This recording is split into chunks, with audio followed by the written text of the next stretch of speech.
একমাত্র আওয়ামী লীগ সরকার সঠিকভাবে করবে। এই সমন্বয়কদের নামে, এই নাগরিক পার্টির নামে হাজার হাজার কোটি টাকা দুর্নীতি হয়েছে বিভিন্ন জায়গায়। নাগরিক পার্টির সমন্বয়ক যারা আছে লুটপাট করে চুরি করে খাইতেছে। আওয়ামী লীগ যদি এই দেশে একবার হয় ভাই, তোমাকে আমরা একজনেরও থাকবে না। এই ছাত্র যারা কোটার আছে এটাকে নিষিদ্ধ ঘোষণা দাও। এরা পাপিষ্ট, দেশ ধ্বংস করার এরা কারিগর। আর আমার বলার কিছু নেই, এদের জাতি আর পছন্দ করে না। ক্রীড়া উপদেষ্টা হাসিবের একটি ভিডিও আপনারা সোশ্যাল মিডিয়ার ভিতরে দেখেছেন যে তার বাবা সাদাবাজি করার লইগা তার একটা লাইসেন্স খুলে দিছে।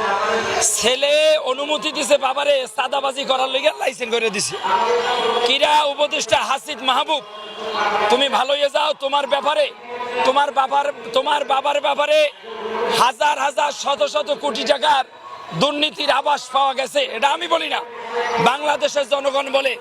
তোমার বলে পিএস, তোমার পিএস উনি বলে 350 কোটি টাকা দুর্নীতি করে ফেলাইছে। শেখ হাসিনা যখন ক্ষমতায় ছিল ওনার পিএস বলে 400 কোটি টাকা দুর্নীতি করছে। এটা কিন্তু শেখ হাসিনা স্বীকারোক্তি গেছে যে আমার পিএস 400 কোটি টাকা দুর্নীতি করছে।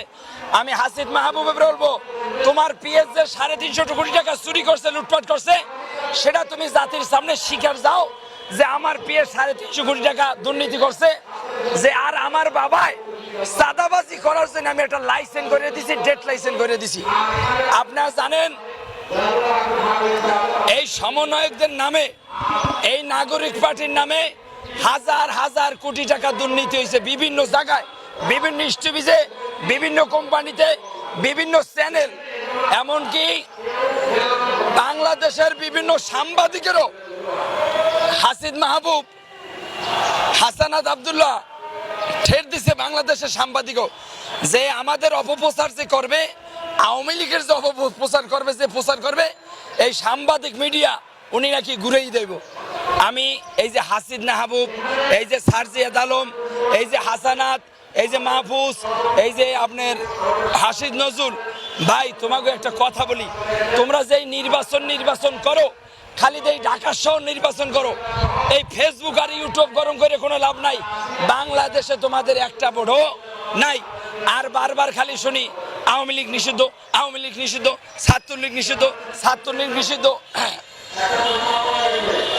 এই আওয়ামী লীগ নিষিদ্ধ, ছাত্রলীগ নিষিদ্ধ তোমরা বারবার কেন করতেছো?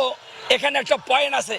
এই আওয়ামী লীগ যদি হয় পুলিশ হত্যার বিচার হবে, এই আওয়ামী লীগ যদি হয় মেট্রো রেল আগুন দেওয়ার বিচার হবে, এই আওয়ামী লীগ যদি হয় 5ই আগস্টে যে ছাত্র হত্যা হয়েছে এটারও সঠিকভাবে বিচার হইবে, এই আওয়ামী লীগ যদি হয় বাংলাদেশে ডাকাতি হয়েছে, ছিনতাই হয়েছে, লুটপাট হয়েছে, ধর্ষণ হয়েছে, এটির বিচার